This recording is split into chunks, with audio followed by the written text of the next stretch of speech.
because big and I'm Indian, and so I can block the deeper holes that other people can't. Over there, those suckers are monsters. I just hope they don't spin a lot. That's the worst case scenario. Get a 200-pound fish spinning, you might not be able to stop him. He might take the whole arm with him. And beyond spinning, the noodlers may face bigger dangers, taking on a fabled man-eater.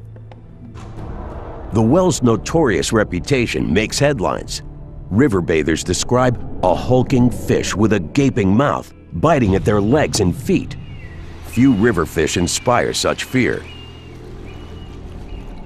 Whales have even been accused of swallowing children whole. There are stories of it picking up people out of the water, grabbing children and adolescents out of the water after having gotten this taste for human flesh. Whether or not that's true or not, who knows?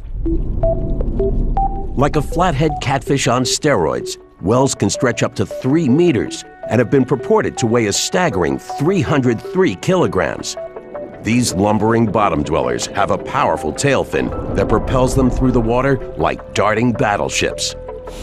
2 long rows of teeth line a cavernous and ravenous mouth. Yet many wonder why such a successful predator would harass humans. A terrifying theory may turn noodling a whales into a suicide mission. Experts believe there's only one motive behind a whale's attack. The fish are defending their eggs, and a noodler's entire strategy is to reach into the nest. With friends, family, and his noodling mentor father, Lee examines his whale's adversary up close. Oh yeah, 205 pounds. Woo! Nice. Look at that. Hell, they're exactly like ours. Except that bottom fin. That bottom fin. He's got the same back fin, the same side fins. Whiskers are on top. Bottom lip sticks out. That back fin, though, when it comes out of the belly, goes all the way to the tail like an eel. Oh, I see. So he's 10 times more powerful in the thrust. I worry about it because he's the type, he don't know when to let go. I'm afraid he'd allow me to take her. The weekend of the trip arrives. The team is confident they're ready for the toughest noodling challenge ever. Would you go wrestle one? Determined to take on a true river behemoth, driven by the quest of a noodling world record. I mean, I'm gonna feel like I just won the Olympic gold. You know, the biggest fish and somebody doing something nobody else has done. Yeah. See you when I get back. Well, good luck. We're gonna need it. Yeah, what you want on your tombstone? Why not be a frontier? Call me Lewis and Clark. I'll be Lewis, he'll be Clark. And Josh will be Sacagawea. Spain, here we come.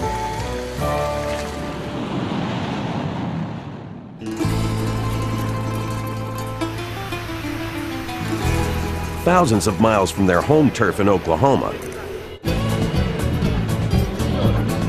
Looks like a catfish right here instead of a dragon. Then it's got the eel-like tail. It's a whale's catfish. Yeah, there you go. Teeth on that. You don't see that every day. Not in Oklahoma. Try practicing noodling that.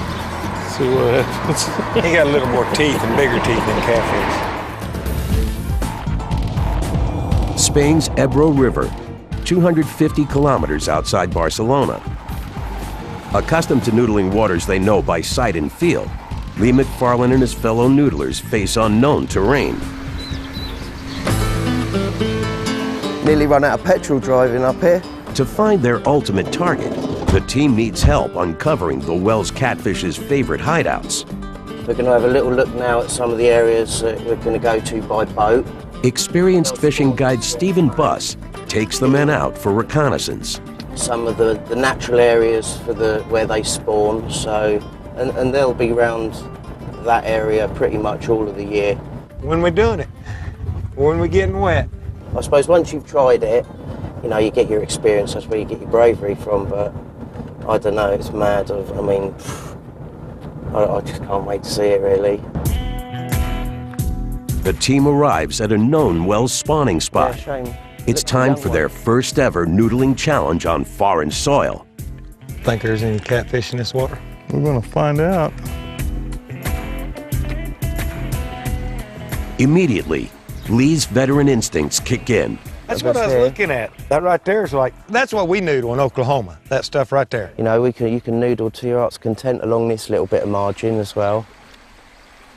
For this sport, Spain's spawning season offers a noodler's perfect storm.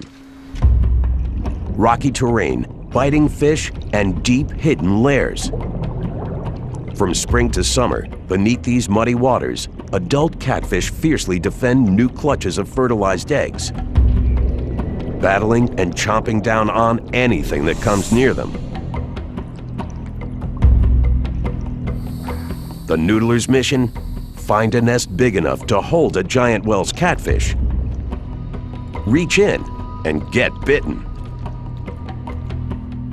Against Europe's largest catfish, the men know risks are high and precautions are vital. I want one to tie from me to these guys, and then I'm wanting one to use for the fish. And this way, if the fish gets a hold of me, at least these two guys can pull me back. Right there on that side. Kind of mushy. Is it mushy in there? I'm looking for these tubes coming out of this. For the first time in this extreme American sport, a hunt for a European monster is on. Let's go try that pump down there. This mush, hell, you sink in at 6 inches. There any rocks up that way? Yeah, but not big enough. You know, it's almost like a joke sport to us. We sort of can't believe that anglers would go underwater and sort of secure their catch with their bare hands. On foot and in boats, the unfamiliar terrain requires constant surveillance. The men wade through the water, scour the landscape, and travel the length of the river in search of spawning wells. That right there is what we're looking for, something like that. Out in the water. Take 3 of you to block that. If we can find that right out here, we'll be in the ballpark then.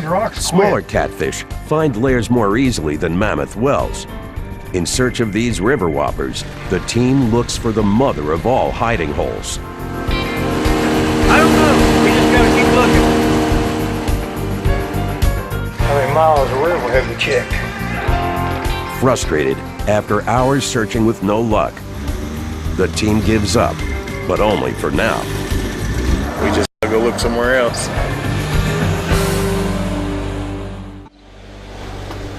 Back on dry land, the noodlers head to the next location, hoping locals can offer catch and life-saving advice. They don't bite too bad.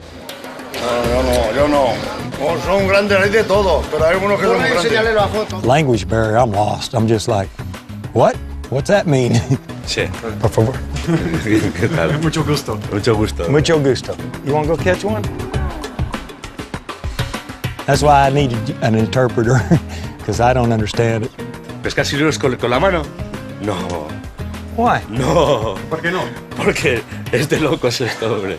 If I had a little more time, I'd love to learn the language, you know, so I can at least know whether they're cussing me out or telling me I was nuts. No hay nadie que pesque silurios con la mano. Es de locos esto. I think he's trying to tell me I'm crazy. He thinks we done lost our mind, huh? The loco? Beneath a bridge several kilometers downriver, the men spot a promising rock formation. See, that looks good. If they're hollow, that'd work real good, those tubes. They zero in for a closer look. I can feel the groove right there. Okay, go around and see if there's one over there, because this is like a tunnel going through here. We found a nice little ledge, a big sort of plate of concrete maybe, with a good sort of cavity underneath. God, that feels like it ought to hold one. Am I hitting you? Not yet. I'm sure if there's any fish down there, then these guys are going to bump into them. I did catch me a Spaniard crawfish. Thousands of kilometers from home, the hand fishermen bring with them over half a century of combined expertise. Oh, fish. No, rock or something. the rock. But is the elusive Wells catfish too great an adversary, even for a noodling dream team? I came this far to catch great big fish. I'm not giving up yet. We got to do something. Keep looking. Get disgusted, but I'm got to keep going.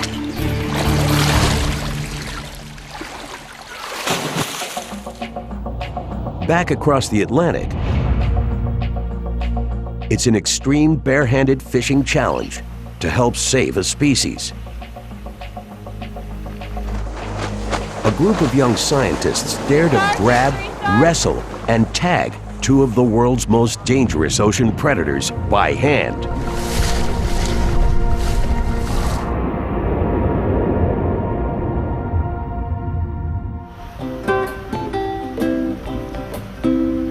Bimini Island, Bahamas. Over 80 kilometers off the east coast of Florida, this tiny, isolated atoll is one of the world's most fertile breeding grounds for sharks. For nearly 2 decades, Dr. Samuel Gruber has run Bimini's famous Shark Lab. Shark Lab attracts a courageous young staff ready to risk their lives to help keep threatened predators hunting the deep. 4 people in each room. The Bimini Biological Field Station is built around the volunteers and the staff who are young scientific shark fanatics.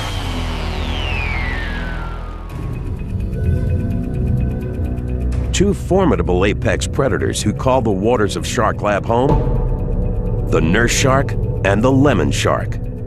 I had about a lemon shark as big as, I'd say, about a 7-footer take my hand in its mouth and decide whether he wanted to do anything with it. Record-setting lemons have stretched nearly 4 meters, weighing over 180 kilograms. Though they can survive in captivity, where other alpha shark species like the great white die, lemons are far from tame. Armed with a mouthful of triangular, cutting teeth, even a juvenile can inflict nasty wounds.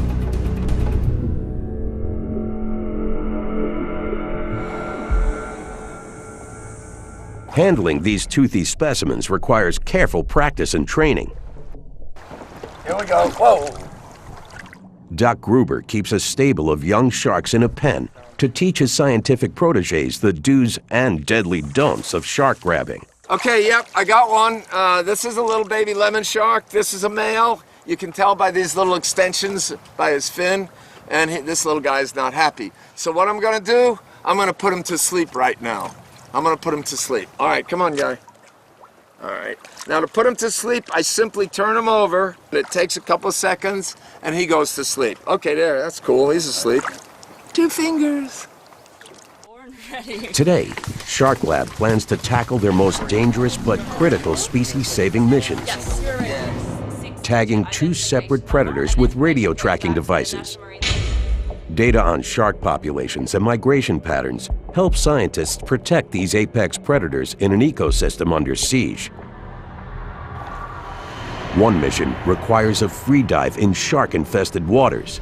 The other, a one-on-one wrestling match of man versus monster predator. Okay, gang, what we have to do now today, we've got to get at least 1 lemon shark. We need to put a transmitter on it. We don't want to get anybody bitten, and it's got to be scientist 2, shark 0. The team heads into the bay in search of a full-grown natural assassin. It's a lemon shark chasedown. The method is bold and dangerous.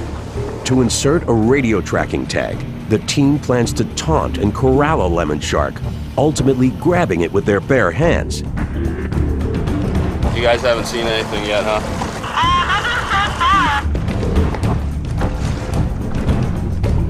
But don't try this at home. You got him over there, he's on the port. To your port, to your port. Suddenly, something large and gray passes underneath. Oh, he's coming towards us, on the left, on the left. It's a huge lemon shark. Straight off the bow! We'll chase it until it basically gets sick of being chased, and it turns around and will bite us. Most fishermen would leave the dangerous beast alone. But for the Shark Lab team, They've got their target in sight. The chase has begun. Sean's on the bow of the boat, you know, completely unbalanced. And if we ever hit the bottom or anything, he goes flying off right onto the shark's back. What he's trying to do is not net the shark, but actually hit it so it turns around and bites the net. On it, he's on it, he's on it, he's on it. Where is it? Can't see him. Behind me. He's right here, he's right here. Okay, He's okay. on. All right, get it. Yep. No, He's still on? No. Oh, he's right here. Where is he? He's on that side. The first attempt is lost. The team keeps up the chase. Okay. Tell me if I should jump. Say jump and I'll get out. You better watch this. He might bite me. Come on, hit him hard. Then, success. Keep hitting him. Is he biting? He's on it, he's on it, he's on it. The shark bites down hard. Doc Gruber approaches the thrashing fish. The maneuver's extremely risky. He's wrangling an alpha predator face to face. Up close, the team uses the net poles to corral the nearly 2-meter-long shark. In front of his head. And Doc quickly grabs the tail. That's him. When a shark is tired, Oh, it's too close. its behavior is dangerously unpredictable. If you don't watch yourself, you can get killed. These things could grab you in the thigh and you bleed to death in 30 seconds. So we can see the sharks. Doc Gruber's got to move fast. They're fine when you leave them alone. If you mess with them, they hold a grudge. They will sit there very quietly, and while you're not looking, boom, they'll jump right up there and they'll bite you. He quickly works to put the shark into a catatonic state called tonic immobility, which some believe exploits a shark's defensive reflex to play dead. This allows scientists to measure, tag, and even perform life-saving surgery. The other paddle. Get the other paddle. Doc Gruber wants to insert a radio tracking tag, but the shark needs time to recover and rest. A buoyancy balloon keeps her afloat while the team waits to insert the tag. My concern about this shark is that we've got to let him go on this rope and swim around so he gets his breath back. What we do with these sharks may look heartless and mean, but really, you have to annoy a few of these sharks to maybe save all of them. Everybody let everything go. We set him on. But after monitoring the shark for several minutes, Doc Gruber makes a critical decision to forego tagging. The summer heat has weakened the shark too much to continue. The water is very hot now, and these sharks are overheated and they're stressed. While the team helps the shark recover, they use the time to quickly gather valuable data.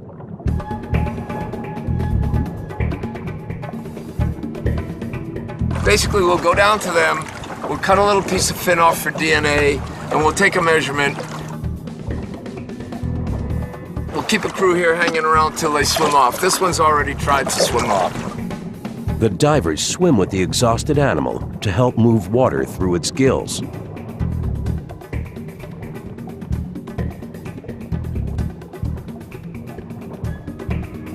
When he tries to turn to shore, try to keep him going straight offshore.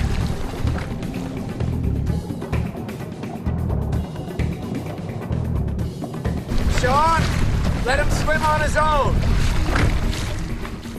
Though the team's tagging mission has taken an unexpected turn, they've gathered priceless conservation data.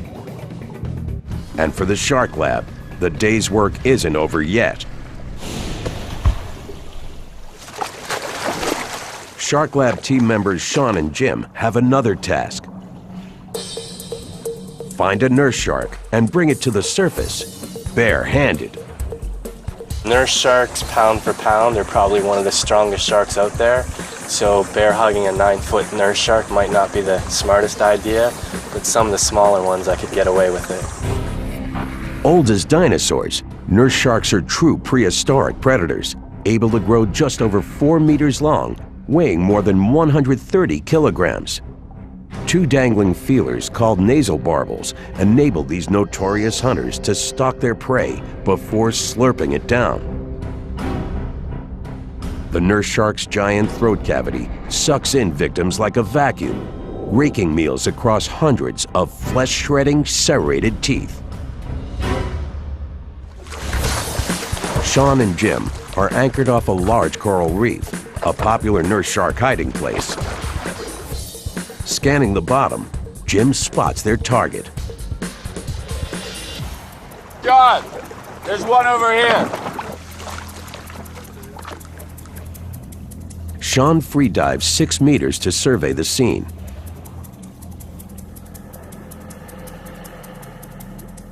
He sees it.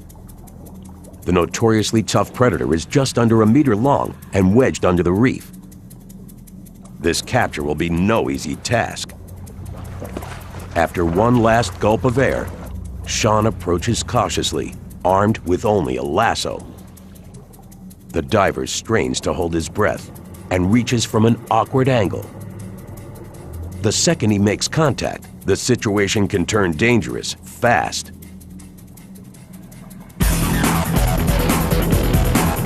As predicted, the shark reacts violently.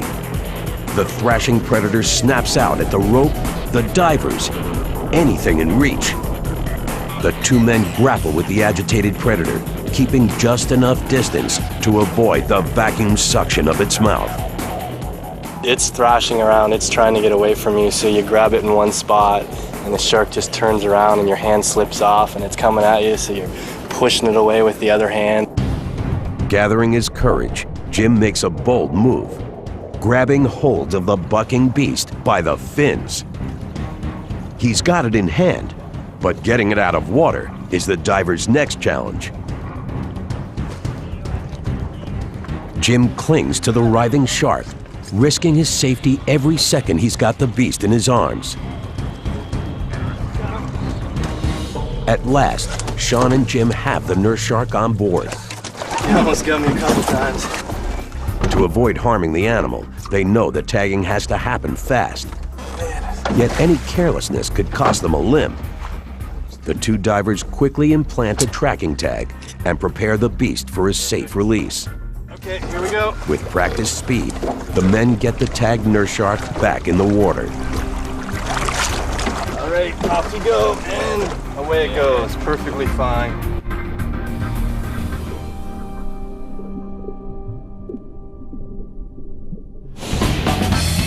Two shark wrangles pulled off bare-handed.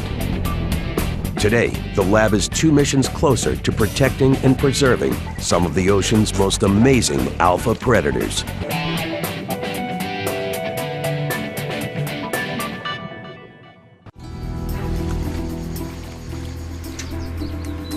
Spain's Ebro River. The Okie noodling team is deep into their mission. Far from Oklahoma, on their hunt for a whopper record-setting Wells catfish.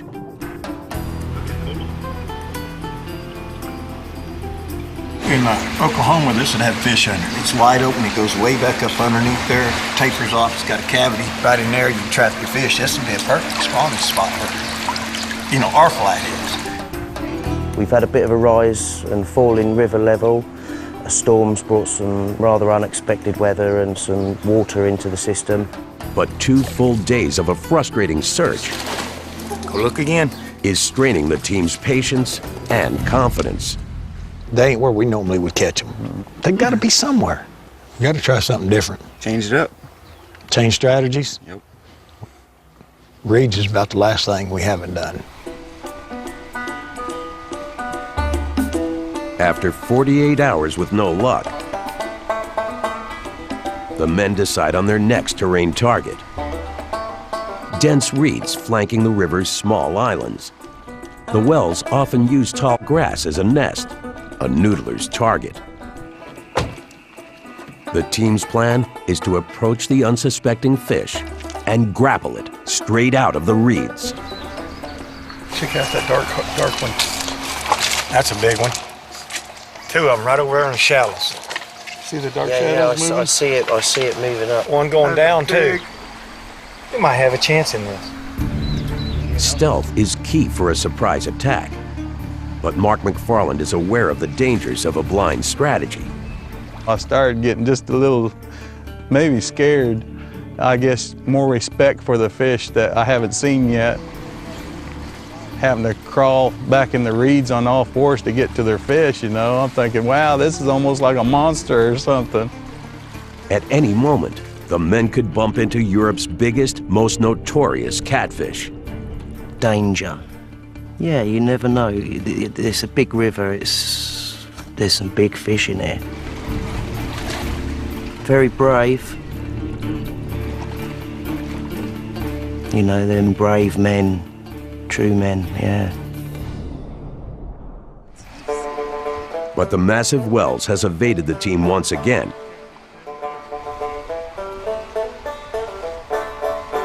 Yet they press on, abandoning the reeds for the more familiar terrain of rocks and shoreline.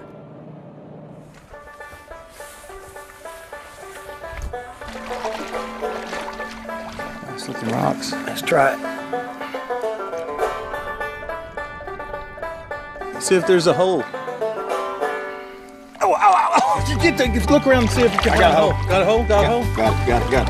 And suddenly, something latches on to Mark's hand. You got him good?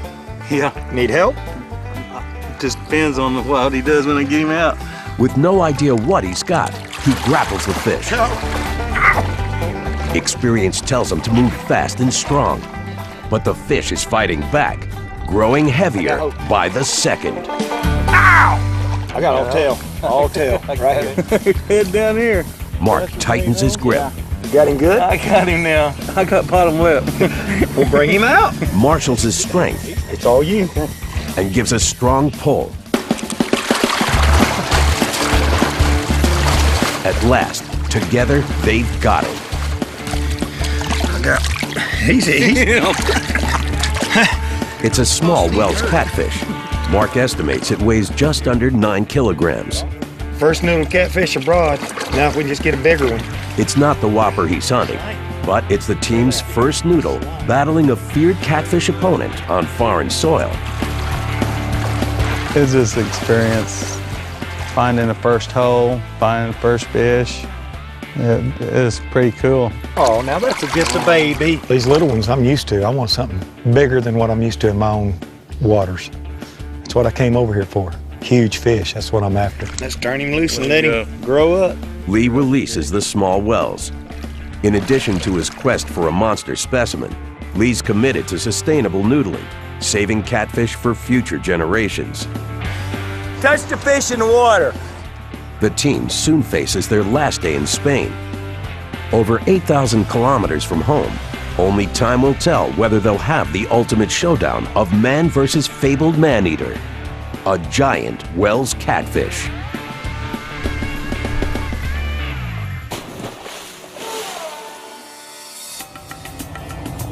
On a remote island on the other side of the world, bare-handed fishing is more than a sport. It's a way of life. The deadly domain of an ancient clan, fighting for their survival.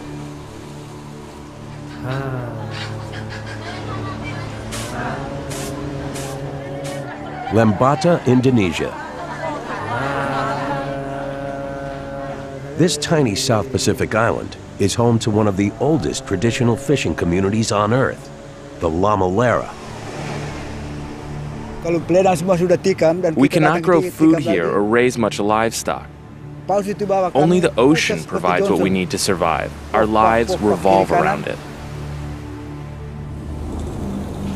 For centuries, the Lamalera have depended on one creature more than any other for their survival: the sperm whale.